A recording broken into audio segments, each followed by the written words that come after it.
this is an amazing tent, as I'm sure we'll all agree. Just that last talk, it was so informative. And in fact, over the days, if you sat here and listened to all the different, it fed your mind with all the different voices, your mind will be fit to bust quite soon, right? Sorry? Exploding, yeah, exactly. So I'm going to be gentle with you because you've had 4 days of this already. So I will slowly explode your mind. And it's based on, let's start with stories. They're always good. What about stories and pictures? Yeah, let's start with that, actually. So we did Occupy 2011. So it was an amazing year, 2011. You had, people don't often join up all the dots, but clever people, much cleverer than me, they call it the movement of the squares. So if you put it all together, you had Tahrir Square in Egypt, happening at the same time as Syntagma Square in Greece. But you also had what the North Africans call the Arab Revolt, but which we call the Arab Spring, so going right across the north of Africa. And then you had the Indignados in Spain, who became the 15M movement. And then you had Occupy as well, right? And they all had a very simple thing in common. It was basically people coming into the squares, the public spaces, and having well-facilitated conversations about, we could do better than this, surely. And it was really interesting, the movement, because it was not specifically led by particular ideologies. With the movement in Greece that became Syriza, when they started meeting in Syntagma Square, lots of the left were trying to co-opt what they were doing. And they were saying, no, this isn't about being left or being right. It's about working out better ways that we can make decisions together. And so, my experience of it was in Occupy in London. And it genuinely was just people meeting and talking about, we could do better than this, what a better world looks like. And if you bear that in mind and then balance that out with the massive intense policing of us and surveillance of us, you get a feel of something, that is a hugely threatening thing to a crap state, is people talking, not being left-wing, not being right-wing, not particularly ideologically driven, just ordinary people sitting and going, it's really shit and we can do better than this. And of course that was a massive threat, and they shut all this stuff down. And then so let's put some faces to what I'm talking about. So imagine being Jimmy, right? So Jimmy is a Scottish rough sleeper. He's passed away, actually, 2 years ago. But he's a Scottish rough sleeper whose home was the steps of St. Paul's Cathedral, right? So when you go up the steps, there's an alcove on the left and the right. And that's where he would sleep every night for 7 years. That was his home. And then one morning he wakes up and there's 4,000 of us setting up Occupy UK, which was Occupy London first, right? Because next door to St. Paul's Cathedral is the London Stock Exchange. So that's why we were there. And so this is Jimmy anyway, so let's put a face to the story. There's Jimmy, okay? So he woke up, what? Who the fuck are you lot? There's all of us lot. And he said, this is my home. And we said, well, we're going to be at your home and we're so sorry that we're here, but, join us. And so he went into the kitchen, right? We set up a big kitchen. Turns out he's a really good cook, Jimmy. And he was working in the kitchen most of the time, slowly came to some of the talks because we had Tent City University. But I want to draw your attention to one specific moment, right? So, in fact, John's gone. Anyway, there's a couple of occupiers here earlier. So Jimmy's in the kitchen, and we're having these massive assemblies every night, thousands of us on the steps of St. Paul's. This is where you see all the people going like that if they agree and stuff, right? And everyone just gets 2 minutes. So that doesn't matter. Julian Assange only had 2 minutes. Doesn't matter who you are, you only get 2 minutes, right? And so there was these massive assemblies because the people who owned the land was the City of London Corporation, who are very dodgy folks, by the way. If you check out the guy who wrote Gomorrah, which was the real book about how the mafia works, he now needs bodyguards for the rest of his life because he took the lid off how the mafia works, right? But his next book was about the biggest mafia gang in the world, which is the City of London Corporation. They're really, really frightening. So anyway, they gave us an ultimatum, which was, right, okay, we will leave you alone as long as you promise to go on December the 31st, New Year's Eve. And so we had these long assemblies every night, deliberating, what should we do, what should we do? And Jimmy's in the kitchen one day cutting carrots, and he's going, I think what you should do is actually issue them demands on them instead. Let's give them counter demands. We should ask them to be open to the Freedom of Information Act, because they're not. We should ask them to reveal their budgets every year, because they don't. So he gave 3 demands, basically. And in the kitchen, everyone's going, well, you're going to have to go to the Assembly and say that, Jimmy. You can't just tell us. Everything goes through the Assembly. And he's going, no, I can't do that. I can't. Come on! So he goes down to the Assembly that night, takes his turn, gives this suggestion, we should do counter demands, this is what they are. And there's this forest of hands, right? Now, what's amazing is Jimmy, some very smart playwright, Tim Rice, his name is, he spotted this movement, and he spent a lot of time taking Jimmy out and interviewing him, right? So he got all these tapes of Jimmy describing his experience of Occupy, and then it got put on at the South Bank, and it was a one-hander, and who's that brilliant Welsh actor? Oh, God, what's his name? Funny, and he was Mr. Nice. He was Howard Marks in that film. Who? Rissifans. Did I just say that? I did. So Rissifans. So what was amazing was I was about to turn around and say thank you, and actually it was me. That's what. It's been quite a busy 4 days, and so Rissifans was Jimmy, and we were invited down to the premiere. So there was 10 occupiers with Jimmy, and Jimmy watched Rissifans being Jimmy. Right, it was an amazing moment. Right, it's got moving, and there's some lines in there that really stuck. And that moment when Jimmy went down and issued. Let's issue our counter demands. And there's this forest of hands. Jimmy's talking about that, and he said, up until that moment, I was just a drunk. I was just a drinker and a street sleeper. But at that moment, I wasn't, was I? I'm also a dad, and I'm a fullback, and I'm a welder, and I'm a cook, and I'm an occupier. And there's just something about the way Jimmy talks about that transformation that he went through that really, really moved me. And I want to kind of impart. I'm taking you on a journey, and that's really where it started for me. I saw a fact. Hallelujah! I saw a fact. Don't know what a fact looks like as it floats by, but what the fact looks like is this. It's people without agency taking the mic. Because it turns out when people without agency get agency, they are the bomb, and they're the people who change the world, right? So I kept seeing people take the mic. Rather like me, right? So sort of cocky, educated, middle-class, middle-aged white guy, yeah?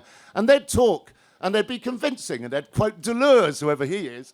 And after 2 minutes, quite a few people went, yeah, good point, all right? Then you'd get people like Jimmy, or you'd get Tammy Samid. She was really good for this.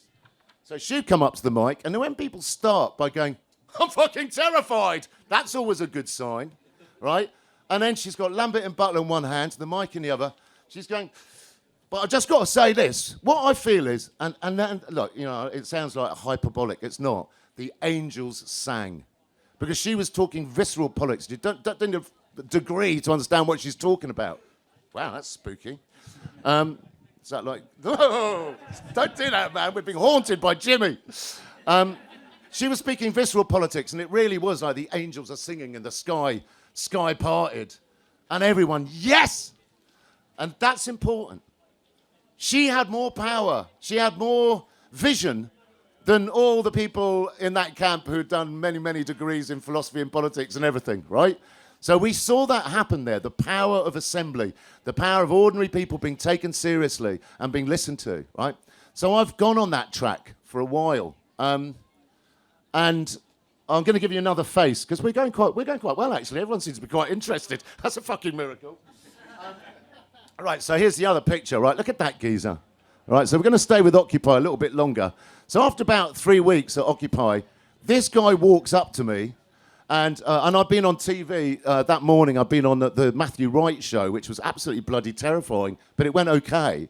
I got everyone in the audience going Revolution like that, which is pretty good. Anyway, So this guy comes up to me. We'd gone off from the camp, and we'd worked with disabled people against cuts, and we'd shut down Oxford Circus. So we were in alliance with disabled people against cuts, trying to raise awareness about the fact that disabled people on the front line, they're being decimated, they're being murdered by austerity.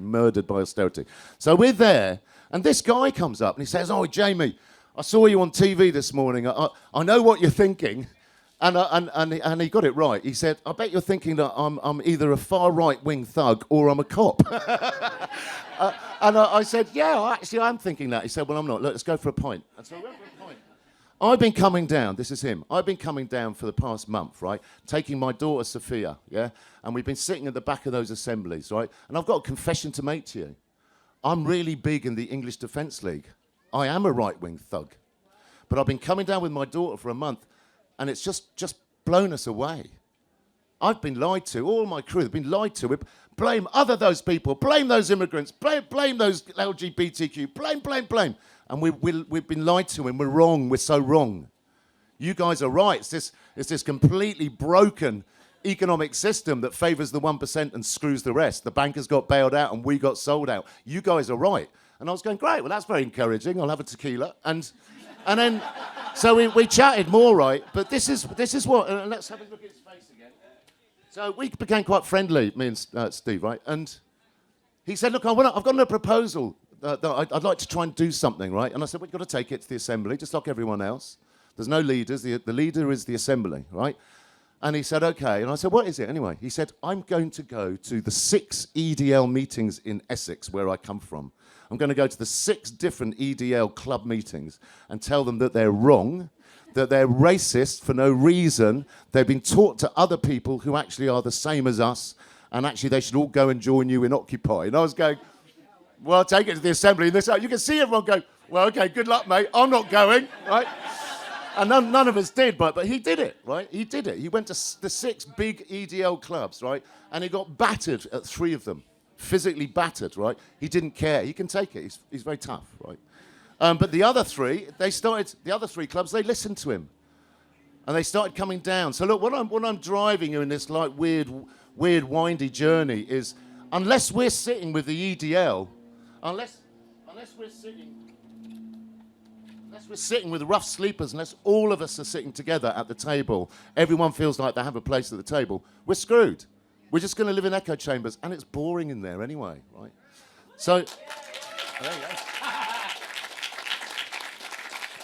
Thank you very much. Thank you very much. I'm a fucking comedian or something. Thank you very much. Now, my next trick. So what made you marry the multi-millionaire Paul Daniels? I always love that when Debbie McGee, what made you marry the multi-millionaire Paul Daniels? I don't know. Actually, no, I'm going to make you laugh quickly. Shall I do that, actually? Do you want to have a little laugh?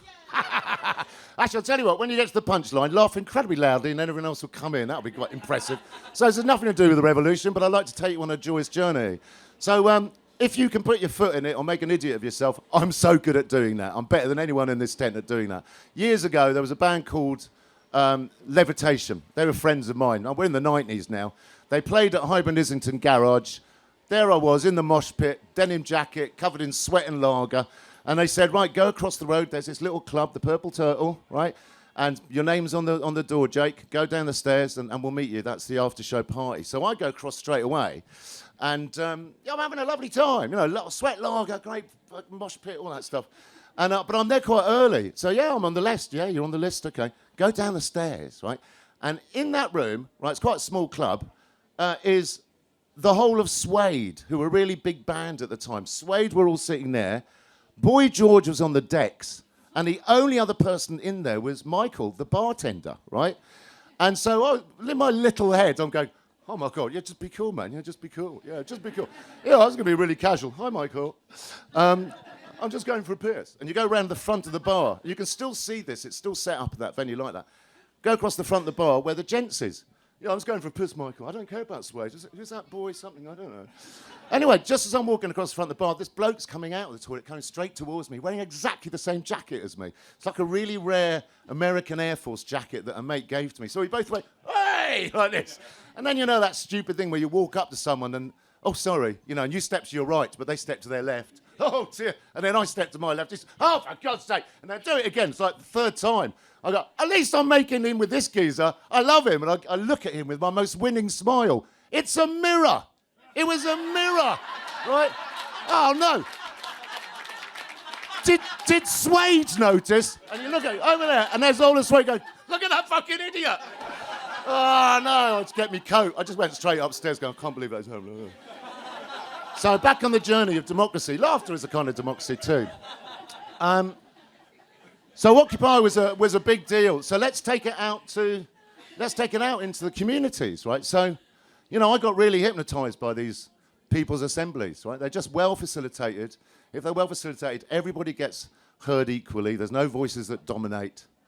And, you know, the magic turns out, I'm sure you know what the magic is. We're all on the same page and we all want the same world. It's really crazy that we're so divided, particularly at this time in history where we're in collapse.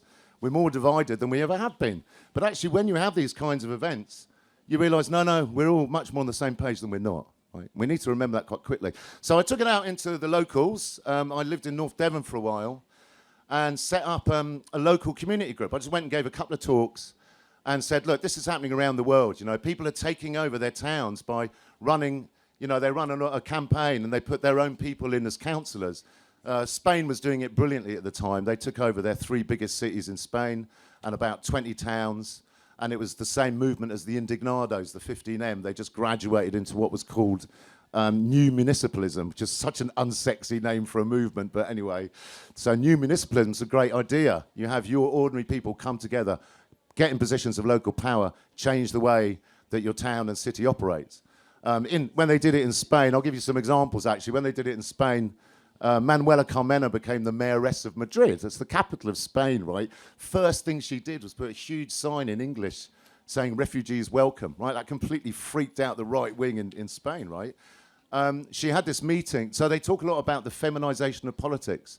And that's not necessarily getting more women in power. It's changing, it's feminizing the way that power is done. So I was talking to one of them in 2017 and I said, what does that look like? And he said, well, actually, Jamie, here's a really good example from yesterday. I was note-taking, right? And Manuela was holding a meeting with all the sort of power holders in Madrid. And most of them are like 3rd, 4th generation powerful families running Madrid, you know? And so she has them all in circles. You all sit in circles. And so they were discussing, what do we do about Uber, yeah? And so they went round and everyone, they're all going, well, what we should do? And so she listened to whatever, 20 blokes. And then it finished. And they went, oh, hold on, we haven't heard from you. We haven't heard from the mayor, Manuela Carmena. What about you, Manuela? And she stood up and Bernardo said, she said these 3 words that you never hear in politics. She stood up and went, I don't know. And neither do any of you. I've just watched you all go around and pontificate. You're not taxi drivers. How come you suddenly think you know what to do about this? The way we're going to operate is we're going to have people in here who are stakeholders in the whole issue, and we're going to hear from everybody until we really have an educated opinion about this. I don't know until then, and neither do you, so stop pretending that you do. So there was all these different ways of doing power that they experimented with in the new municipalist movement in Spain. And so I tried doing it, well, I did do it in North Devon. So I held a meeting and got a load of locals came down. It was just basically me talking about we can organise, we can do better if we come together. That's what it's about. We can do this. And if you want to do this where I live, I'll help you do it. And there was a guy who came down to film it. And so I went for a pint with him afterwards. And he was going, oh, mate, you know, I'm a bit embarrassed to tell you, but, you know, I like what you're talking about, but I've got to confess, I don't know the difference between left wing and right wing. Don't know what that actually means. You know, I'm working class, got 2 kids, struggling with a mortgage. And I actually voted UKIP last time. I've also voted Labour. I've also voted Tory. I don't know what it means. And I went, that would make you a brilliant candidate to be a councillor. Brilliant. And he was going, oh, no, I can't anyway because, you know, I'm neurodiverse, what they call neurodiverse. I lose a lot of work because I get panic attacks. Half the time I get panic attacks when I'm meant to be meeting prospective clients, you know, so I'm really struck down with it. And obviously, what did I say? That will make you an even better councillor candidate, right? So the long and the short of it is he ran with this group we set up, Torridge Common Ground, and he became district councillor and town councillor, and we just had the 3-year cycle. He's now district councillor, town councillor, and deputy mayor, right? And the reason he's so, yes, cool, man. So shout out to Cole, the spirit of Cole. But the fact is that everyone loves him because he's them. He's not like most of them are sort of retired, educated, middle-class blokes. And they don't know how everyone's living in that town. But he does. That's why he's got so massive support. And he doesn't know the difference between left-wing and right-wing. Thank God for that. Because he's doing a better job because of it, in my opinion. So I did quite a lot of that local stuff. And then bloody XR happened, didn't it, right? So they asked me to write the manual for how to run people's assemblies, right? So I got that going with XR, and that was doing all right, actually, and it still is. If we have time, we'll get into that. Wow, I'm saying so much in such a short period of time. Anyone would think I planned all this. It's amazing. So we did that. So that's people meeting on Westminster Bridge, for example. That's the first People's Assembly we did when we shut down 5 bridges at the same time. And then we held an assembly, and it was just beautiful. It's really, man, people, you know this, because I'm looking at you. You all want to talk with each other. We all want to be heard, and we all care. We all have love. We all have compassion. We're all on the same page. And it's so intoxicating when you have the few opportunities to share that with people. But it's the reality that I've seen over and over again. So I got really carried away with all this, right? And this is the thing I want to get onto. People's Assembly is brilliant. Let's do it locally and take over the council. Done it. What next? Let's do a global citizens' assembly. It's never happened before. And so I got lucky and met 2 people who know how to do that. And they're experts in citizens' assemblies. And again, I mean, all this revolutionary, in my opinion, this is very revolutionary stuff I'm talking about, but the language is really shit, right? So they are citizens' assemblies. I've got a lot of problem with the word citizens. I've got a lot of problem with the word assembly. But also the way that you get people to come to them is called sortition. I mean, that's like a condition that you need a bloody cream for. I've got a nasty dose of sortition. I can't sit down. But actually, it's this really clever, sophisticated sort of democratic lottery where you send out an invite, send out 50,000 invites, and it's just random postcodes, right?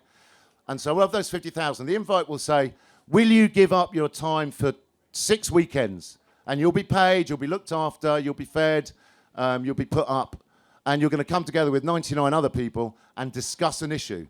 Are you interested? So of those 50,000 invites, usually about 5,000 come back saying, yeah, all right. And then you put that 5,000 into an algorithm that boils that 5,000 down so that it's a snapshot of society. Okay, it's almost always based on ethnicity, age, gender, economic background, education, and location. All right? So even that photograph, I think, is really revolutionary. If you want to see a photograph of the UK, it's not this, because this is almost entirely white in this room. So even a photograph of the sortition breakdown of London would change things, because you realise how, in fact, we're wonderfully multicultural in this city. Let's see that reflected. So even before anyone's opened their mouths, just the photograph tells you so much. Can you imagine if our decisions were always made half by women and half by men? Not 20% by women and 80% by lunatic males. All of this stuff can change really easily. So we did the Global Assembly, and I'm going to get emotional, I'm just warning you now, and maybe you will too, right? Because we did it on a global scale, no one's ever done it before. What that meant was me being on the edge of a seat on an algorithm, like on the edge of my seat with excitement on a bloody algorithm. But what it was we used an algorithm that matched longitude and latitude, so random longitude and latitude, with population density, right? And then you press go, right? And we see these 100 points land on the global map, on a Google map, yeah? So 18 are in China, 17 are in India, 14 are in Africa, 1 is in Coventry. 1, yeah, come on the Brits! And 1 was on an island off Yemen called Socotra, right? And so then we worked with community groups who lived within 50 kilometers of that point. And so we onboarded them, paid them, and their job at the beginning, you have to go out and find 6 people who you don't know. So you have to approach people in the streets. They can't be friends on Facebook, they can't be family, they can't be colleagues. So you need to actually stop people in the streets and get 6. So each one of those 100 groups got 6 people. So with that 600, they go into an algorithm and they finally get boiled down to a 100 snapshot of the human family. 10% with no formal education. 70% living on $10 or less a day. 13% white. 50% female. Okay? That's us. You're in breakout rooms, right, because it's during COVID. You're in a breakout room, right, where you've got a goat herder from Socotra who's never seen a computer, right? His house looks like something out of the Flintstones. So his family's lived there for many, many generations, and it's just these huge rocks. And they all sit around a fire smoking like what looks like chillums, and they raise goats. And the next thing he knows, he's in a breakout room with an 18-year-old student from Wuhan, right? And a brilliant elderly lady called Iseldette, who's a seamstress from Brazil, and an amazing woman who is a farmer in Kerala, subsistence farmer in Kerala, and Guillaume Cass, who just got married last week, and he's a farmer, struggling farmer in Congo. That's the human family, man. And these breakout rooms, they all fell in love with each other. And here comes the emotional bit. Trigger warning, ladies and gentlemen. But it is true, you know. The fact is, I had the privilege of being one of the founders of this project. And so I observed lots of these meetings. And thank God I was just observing. Thank God that I had to have my camera and microphone turned off, because I just cried like a child every time, because I saw the proof of the fact that this species, our default mode is love and compassion, a willingness to cooperate, and a desire for our children to live safe futures. Every person in that group, it was just beautiful, you know. It helps me get out of bed, right? And so we ran that in 2021, and it got presented in 5 times in the Blue Zone, you know, during the famous Glasgow COP, right? Yeah, it is true what I'm saying. I'm glad you can feel it. That's good. Yeah, so we did that. Now, so here we are, right? This. I don't know if anyone's here to the last talk, but all these talks, they're brilliant. There's no end of solutions, all right? The problem is not that. The problem is power, all right? So I've spent 35 years being an activist, 40 years. I had a gun put to my head in Palestine, my lily-livered, white middle-class head. I had a gun put to my head in Palestine in 1981. And so I've done this stuff a long time. And it's taken me a huge bitter pill, which is I've wasted a lot of that time. I've been outside cops. I can compare police gases from around the world, although Sean's even more of an expert than I am on that. But I've done all of that. And you cannot deal with these crises. You cannot deal with the climate crisis. You can't deal with the cost of living crisis. You can't deal with the economic crisis. You can't deal with any of them until you deal with the fundamental crisis, which is governance, infrastructures, how humans make decisions. That's where the gig is, without a doubt. Okay? And so what's happening is we're going for just a simple argument, which is this. There is nothing more ordinary than upgrading an operating system when it's out of date. We've all had to do it, all right? That's all this is. And this is going to really flummox Tufton Street. It's going to really flummox the right-wing think tanks. It's really going to flummox the GB News and Talk TV, because you're basically saying, no, it's nothing to do with left-wing or right-wing. It's nothing to do with having a degree in politics or anything. It's just saying that we trust ordinary people. We trust ordinary people much more than we trust politicians, because they've arrived there not because they've selected themselves. They've said, yeah, I'll go to an assembly, but that's it. They haven't gone to Eton and Harrow. They're not having lobbyists in their ears. They're not trying to make a career. You know, if you give ordinary people with no agency, if you give them agency, give them the dignity of, we trust you, man. We trust you to make a better decision that has our well-being at its heart. People rise to that occasion significantly every time, all right? So now you look at the possibilities and what I'm talking about, and it's big, it's really big. And this is where the work is for a lot of us. You can look at something called the Humanity Project that's going to launch over the next sort of 6 months, right? And it's really going towards that. But I need to get deep with you again. It might be emotional, I don't know. Can't believe I've said so much. It's only half an hour. God damn it, I'm hanging by a thread, baby. Check this out. So what people really haven't got, I mean, I really mean what I say, right, with these two guys. It's no good. Unless they're at the table, you're wasting your time. Unless you have refugees and racists at the table, you're wasting your time. This is going to be difficult, all right? It's going to be difficult. You need to understand the fact that unless we deal with polarization, we're screwed. And by keeping us polarized, we're so ineffectual. So I'm going to give you an example of what happens every time, but this is the best example I've come across. So in Ireland, they've done a lot of these sortition chosen citizens' assemblies. And they did one on same-sex marriage about 7-8 years ago. And the thing is, if you're a politician in Ireland, you cannot have an opinion about abortion and you cannot have an opinion about same-sex marriage, because it's a very Catholic country. And basically, you'll lose half your vote, whatever your opinion is. So this was quite a good subject or issue to give to a citizens' assembly, because it's such a red-hot issue that politicians didn't want to touch it. So they had an assembly on same-sex marriage, and so chosen by sortition. And just as it happens, an elderly ex-postmaster from Cork gets chosen, and he comes up, and he's a murderous homophobe. And he keeps sitting at the same table with this 22-year-old, very camp young man. And in the interview afterwards, Fergal, the guy from Cork, I literally wanted to kill him. I felt nauseous. I felt like vomiting. I literally wanted to kill him. And then we did 6 weekends together, 7 weekends together. And I'd die for this kid. I would die for this kid. He's the grandson I never had. All my life I've been filled with hate and anger, and it's because I was never able to tell anyone what happened to me when I was 12. I'm not going to say, but you can guess, right?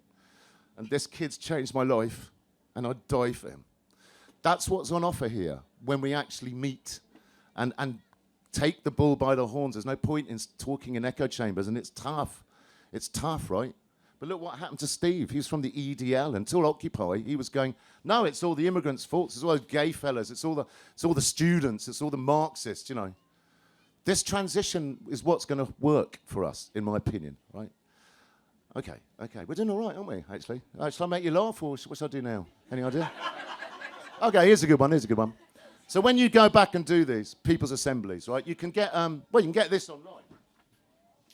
So I wrote that in 2018, over Christmas 2019, and you can get that online. So you can go and do this in your communities. We're going to have to, right?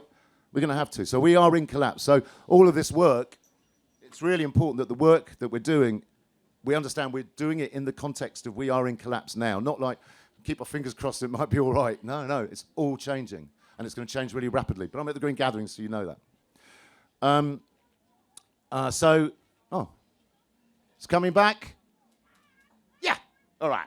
So when we're doing that local community thing, so I started running assemblies it was at Bideford, right? Bideford's just outside Barnstaple, nice place. And we'd have about 3 times the amount of people in this tent, actually. It's quite a lot of people would turn up for these assemblies. So what you want to do is you want to make people realise they can be vulnerable. There's no point in your traditional, predictable white guys taking the mic. Listen to me. So it's always got to be no one's more than 2 minutes. Everyone needs to feel that they can be vulnerable, that they're welcome, that no voices will dominate, no one's going to laugh at you. All right. And so what I started doing was just to set the atmosphere. Come and take the mic. 2 minutes maximum. What's getting under your skin? That's it. What's getting under your skin? So you keep it really open like that, yeah? And so there was one in particular that I'll never, ever forget because of the way that the air changed. So you always make sure that someone identifying as female comes up first, right? And you don't, as the facilitator, you don't react. You don't go, oh, nice one, or well done, or yeah. You stay cold. You have to be neutral. But the audience, the assembly, they can react as much as they want. So in this particular one, it started with this woman coming up, and she was talking about dogs shitting on the beach. And a lot of people go, yeah, it's a real problem, blah, blah, blah, blah, blah. And then up came this young guy, 22. And he said, well, I've never done, I would never take a mic in front of everyone, but Jamie's my mate, and I just think it's really important that I want to tell you what's happening in my life, because I'm only 22, and 5 of my friends have already killed themselves. What? The whole air changes. I'm only 22, and 5 of my friends have already killed themselves. It was awful. And at that moment, this room of all the older people, you could see their faces go, I didn't know. And then up comes this woman who's from XR, and she's saying, I love my grandchildren, and I'm terrified. And then up comes this 15-year-old guy, Dylan. And he said, well, I wouldn't take the mic, but I've got to because of him, the 22-year-old. I'm 15, and already 2 of mine have gone. So what you did afterwards was, okay, this is the issue. You can see from the room, everyone wants to work on this.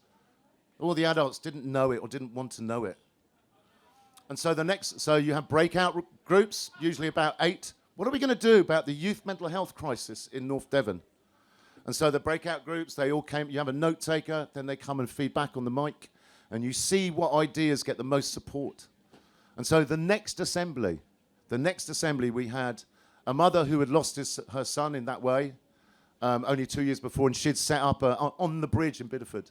So she'd set up her own charity that supported young people it's called Suicide Talk, I think it is, isn't it? It's a way of talking to help people talk down from suicidal tendencies. So you had her talking about her experience and her charity. Then you had people from a national charity talking about how you can do these trainings. And then you had a third person who's a councillor who made sure that we were able to set up these drop-in places for young people in Bideford, okay? So what you saw from the audience, from the Assembly, it was worth going, because I didn't know, I'm pretending to be a member of the Assembly. I had no idea what's happening to our young. This is awful, and now we've all worked together, and we're setting up these supports for our young, right? So you are a member of the Assembly, you're just a member of the community, and you're going, this works. We talked about it, and we took action. Okay, and people have to see taking action. It's no good to have fancy talk. You have to take action on the issues that are brought up by the Assembly. And they run that deep that quickly, where I just took you to. And I'm sorry if I should have given a trigger warning or something. I'm sorry, because it's affecting all of us. We know that there's a terrible epidemic for mental health for young people. But these issues emerge at every community across the country. It's the cost of living crisis, youth mental health, climate. These three things are everywhere in the country. Now sewage in our waterways as well, all right? So we're all on the same pages about stuff. We all want to see the same changes. And it's being able to do this work and bring it to communities across the country, it really, really helps. And I promise you, that thing about people without agency getting agency. 10 minutes? 10 minutes, yeah. Yes, yeah. People without agency getting the agency. It sounds fancy, that, right? You know, they're the bum. People without agency getting agency, they're the bum. But they really, really are. Because we're all that. Actually, very few people feel they have agency. And this is how you can seek it and find it. So I'm going to finish on one story that really will lift you up a bit, because I went to some hard places just then, and I'm sorry. So very few people are talking like this. There's lots of people going on about citizens' assemblies, but they're all being done within the existing power structures. So if you do that, that's just fancy window dressing. That's just making a government look like they're listening. Of course they're not. You know, the French famously did a citizens' assembly on climate. And at the beginning, Macron said, sans filtre, without filter. Everything that they say in that assembly, I will put into policy, without filter. And he's put hardly anything into policy. Of course not. All right? These have to happen independently. They have to happen outside of the power structures that we're trying to change, obviously. All right? And so one of the leaders in America is a guy called Adam Cronkite, and he's going to have a film about this next year. But he did an amazing bit of research, which I know will ring a bell with you. We all know this innately. So he did it in South America. I think it was Borneo. No, not Borneo, Bolivia. And so they have the same high school setups, like secondary schools, right? And they have the same thing every time. You know, who's the head boy, who's the head girl? So that's always decided by, you know, boy candidate coming out doing some hip-hop song with his cat. We go, vote for me because I'm really cool, and all this stuff, right? And then you have the women who want to be, young women who want to be the head girl. Yeah, vote for me because I'm really cool. And what Adam got to do was in 25 of those schools, he said, let's do it by sortition instead, by this random lottery-style thing. And every time, and the research is really erudite, yeah, it was picked up by Malcolm Gladwell, who wrote Tipping Point. So you can see the interview that Malcolm did with my mate Adam Cronkite. Every time, those people who want to be leaders, who want you to vote for them, that disqualifies them. It disqualifies them immediately. They're always crap at being leaders. And then those people who you hardly even noticed, who won it by sortition, they were phenomenal. They were brilliant head boys. They were brilliant head girls. That's just like a little glimpse of something that we all sort of know. You know, I went to a private boarding school, a Catholic monastery. I mean, can you believe that? Haven't I survived well? Well, you don't know me, do you? But, yeah, I know these people. So I went to school with people who then end up in power, you know. And there's a book called Sad Little Men. You've got to read it. What does that tell you? I mean, I was lucky. My mum and dad, I loved them. They loved each other. They loved me. And I didn't get sent off till I was 13. But Boris and Osborne and all of that lot, you get sent to boarding school at 6 or 7. What's mummy and daddy telling you? What does that tell your head? What happens to you in there? Now, we have to sit with them. You have to listen for long enough to understand what's happened to them for them to get to there. There's no point in them and us isn't going to work, you know? Okay, that's quite dramatic. I'm going to take questions now, I guess, folks. Give it up for Jamie.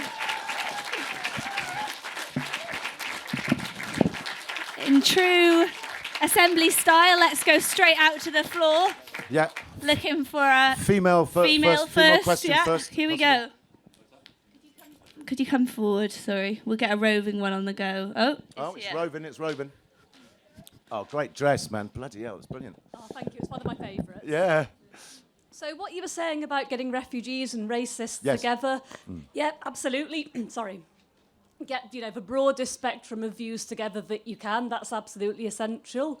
But to put it really, really crudely, when you're doing that, you are putting often some very oppressed people in spaces of people who say, very openly oppressive things. And when that has happened before, I'm wondering if there have been any safeguards in place to sort of protect the people who might be hearing things that are quite traumatising. Yes. Is there any sort of extra support that's offered? Are there any procedures for addressing that? It's an absolutely crucial question. Thanks so much for asking it. So there's a woman called Charlotte Calkin, Calkin. So she's pretty much the country's leader in what's called restorative justice practices, right? So those kinds of conversations, you can't just go out and run an assembly, and you need serious training to do exactly what you've just said. So not only to hold the conversation, but to be able to hold the ramifications of it, what people will go through psychologically, has to be totally held. So you're working with people like her, who does restorative justice. You're working with people who do what's called trauma-informed facilitation. So that has to be the heart of it. And I've been quite funny. I've just taken you on a bit of a journey, but perhaps I've come across as blasé. But what's really important in this movement is you cannot just go out and facilitate without realising that this is really dangerous for you and for the Assembly and for the people in it. When these issues arise, there has to be a really specific set of behaviours and protocols that holds that and then takes that to a separate restorative justice meeting that's facilitated in a way that's sensitive to exactly what you were bringing up. Otherwise, it's totally dangerous, I agree. Yeah, but thanks for bringing it up, because I didn't mention it. Hello. I was just wondering about the stuff beforehand, in terms of you got the sortition and that sorts it out, but in terms of representation and diversification, how do you bring that into a people's assembly? Which I've done one, and it tends to be a certain us. You're talking to us, and I just wonder about what your thoughts are about that. Yeah, that's really crucial. Brilliant question as well. So where the work is look at that leaflet, right? If you've got a leaflet, you're walking down the street and someone says, hey, come to a People's Assembly, and at the top it says, we're in climate crisis, or fuck the Tories. Okay, well, that's one particular demographic will go, but there's another demographic that will go, that's not for me. So a lot is in the language. So how do you communicate it to the community? How do you use language in a way which makes everyone feel that they're welcome at the table? And that's really hard. It's as hard as writing a haiku.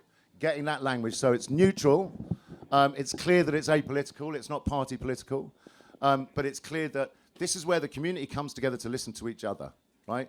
And it does work, so down where I was, that's actually predominantly right-wing, so it's quite a mixed assembly. But the moment they realised that everyone was being listened to equally, that there was no secret sort of ideological gig going on, then it got bigger and bigger, and they kept coming back. The important thing is that not only must you get the language right, but you must hold this really well. And you have to recognise simple things like, if there's a lot of elderly in your community, so you need amplification. You cannot do this without having a creche with an accredited child carer so that parents can come and their kids can be looked after over there. You need disability access. So, you need to think about all these things that make it really, really inclusive. But, of course, one of the most important things to make something inclusive is language itself. And we're all so drenched in our own ideologies, it's quite easy to write something and go, yeah, that's neutral. Not really. Read it carefully. You've got to read it from the point of view of a vociferous, someone who's got a picture of Maggie Thatcher in their bedroom, right? You need people who shop at Waitrose and people who shop at Asda and people who go to food banks. So that language part of it is really important to do. But it also, it's not just the flyer, it's from the moment everyone walks in. How you're behaving, how your team is behaving, the language that you're using is either going to be deeply inclusive or very quickly it's going to be exclusive, right? So it's hard work. All of this is hard work. And I think maybe during the talk I was like, making out it's dead easy. This is not dead easy. But I also think it's dead important. And I'm very grateful for those two first questions, because you're nailing exactly why this is serious stuff and you've got to get it right, because people can be hurt. But the reverse is this. The reverse is what happened with the homophobe from Cork and the young gay man. What happened in that transformation? If you have people who are able to facilitate in a way that's supportive, that's trauma-informed, right, that's based in restorative justice principles, then you're able to actually turn that into a really important experience for those people, and it strengthens and deepens the community profoundly, you know? And is there any good resources? Is that toolkit still like a good... Interesting question. So that toolkit I wrote about 5 years ago. I've only just started working with restorative justice people. This will become a toolkit. We'll do the first trainings in September. So I'd say by November, October, then this toolkit will be online. You just need to look out for the Humanity Project. Yeah. Hi. Thank you. I really love what you've been saying. Just as a non-binary person for myself and any other non-binary people in here, can you reassure me that the sortition takes into account genders other than male and female? Yeah, it does. So when we did the 100 of the UK, there was one non-binary. So I think that's like 1% of the planet is non-binary. So there was one who was non-binary from China. But yeah, that has to be taken into account. Lots of other things as well, like, you know, I work a lot with disabled people against cuts. Their specific experience of the world is horrific, right? And their voice, although they are less than 1% of the population, I think they're less than 1% of the population, the impact on them is significantly higher of cuts than everybody else, right? So I don't know if you know about shit or sandwich, but if you look me up, and I write for New Internationalist, and I did an article about disabled people against cuts a while ago. And there's one of my best friends is Andy, who was going to be here, actually. He wasn't going to make it. But he told me this tale that really stuck with me. Because of the cuts, if you're paraplegic, so you live at home, and because of the cuts, you will only get 2 visits in a day. And they're for 30 seconds. So, sorry, 30 minutes. 30 seconds. They're for 30 minutes. So you arrive, so you've been lying in bed all day, all night. And your carer comes for half an hour, and it's basically this: I only have time to either change your nappy or feed you. I can't do both. So it's shit or sandwich. Sit in your shit all day and get fed, or vice versa. Right? That's what we're doing to disabled people. So the reason I'm bringing that up is that there are some proportions of the population that are quite minimal percentage-wise, and yet they need to be included in these conversations, because you'll find that people who are actually marginalised by society have the best ways of building a new society, all right? So it's the people who are at the edges that are so important in these conversations. Right, we've got time for one more question here from the gentleman in red. John from Occupy! Come on! Yeah, so my question is this. It's all fine to have a people's assembly, but then who implements the decision? It's the state. Yeah, exactly. And my question is really, do you think the state is neutral? And do you think... I don't think the state is neutral. Really, John? Have you got evidence of this? I think the state is not on the side of climate justice. No. I think you might have missed the bit where I was answering that question, because you were out for a bit, because I was talking to you and you suddenly weren't there. But basically, yeah, totally agreed. What's happening with these assemblies at the moment is they're just fancy window dressing for governments. In other words, oh, we'll hold an assembly and it looks like we've listened to the people. But they've got no intention of acting on what happens in there. So this movement, the Humanity Project, is specifically recognising that and saying that these have to be held completely independent of the existing power structures. And when the existing power structures ignore them, we will have to use civil resistance to push that forward. Because you're going to put a brilliant dilemma on politicians. So you are saying you do not want to listen to the ordinary British public anymore, because that's what we can prove, right? You can't pull back the curtain and we've chosen, well, let's choose that lefty and that lefty and that lefty. No, it's random and we can prove it, right? It's open source. These algorithms are open source. So you can prove this is literally a snapshot of the British public. So what's going to happen to the government is they will be put in a position where they'll refuse to act on what the assemblies say, and then we have the opportunity to move on this, to say you are literally not listening to the ordinary British public, you know. But yeah, it's a fallacy to think that the governments Saudi Arabia will go, yeah, you're right, we'll stop drilling oil.